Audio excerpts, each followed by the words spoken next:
Hello viewers, আসসালামু আলাইকুম। সবাই কেমন আছেন? আশা করছি ভালো আছেন। আজকে আমি আরেকটি রেসিপি নিয়ে আপনার সামনে হাজির হলাম। Maggi noodles recipe. Simple Maggi noodles recipe. আশা করছি আপনাদের ভালো লেগে থাকবে। যদি ভালো লেগে থাকে প্লিজ আমার চ্যানেলটিকে সাবস্ক্রাইব করবেন, লাইক, শেয়ার অ্যান্ড কমেন্ট করবেন। আপনারা এই রেসিপিটি খুব সহজে বাসায় তৈরি করে নিতে পারবেন। পানি দিয়ে নুডলস সিদ্ধ করতে বসিয়ে দিয়েছি। এটাতে আমি 2টা ম্যাগি নুডলস ব্যবহার করছি। আপনারা আপনাদের প্রয়োজন অনুযায়ী কম বেশ করতে পারবেন। আমার নুডলস সিদ্ধ হয়ে গেছে। আমি এগুলো ধুয়ে ছেঁকে নিয়েছি। কড়াইতে দিয়ে দিয়েছি পরিমাণ মতো তেল।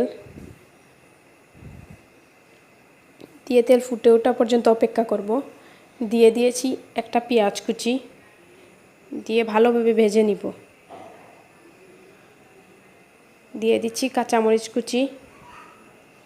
আপনারা কাঁচামরিচ প্রয়োজন অনুযায়ী বেশিও দিতে পারেন, আবার কমও দিতে পারেন। আমি ভালোভাবে নেড়েচেড়ে ভেজে নিচ্ছি যাতে পেঁয়াজের কাঁচা গন্ধটা চলে যায়।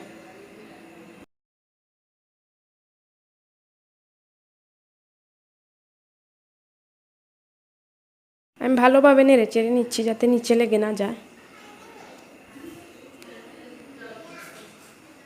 পেঁয়াজ ভালো মতো ভাজা পর্যন্ত অপেক্ষা করবেন যাতে কাঁচা গন্ধ না থাকে।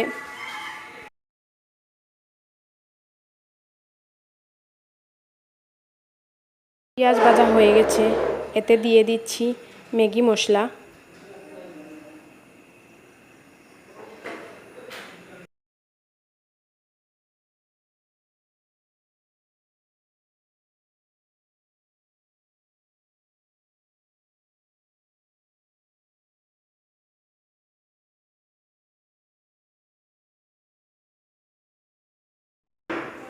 মশলা দিয়ে ভালোভাবে নেড়েচেড়ে নিচ্ছি।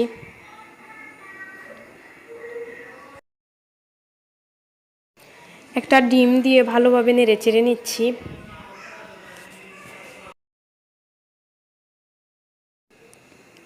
দিয়ে দিচ্ছি সিদ্ধ করে রাখা নুডলস। আর আমি আগে এটাতে দিয়ে দিয়েছি টমেটো, দিয়ে ভালোভাবে নেড়েচেড়ে নিচ্ছি। রেডি হয়ে গেল আমার সিম্পল ম্যাগি নুডলস রেসিপি। আশা করছি এই রেসিপিটি আপনাদের ভালো লেগে থাকবে। যদি ভালো লেগে থাকে প্লিজ আমার চ্যানেলটিকে সাবস্ক্রাইব করবেন, লাইক, শেয়ার এবং কমেন্ট করবেন আর আমার পাশে থাকবেন। খুব সহজে এই রেসিপিটি আপনারা বাসায় তৈরি করতে পারবেন। তৈরি করে জানাবেন কেমন হয়েছে। আশা করছি আপনাদের ভালো লাগবে। আজকের মতো এখানেই। আল্লাহ হাফিজ।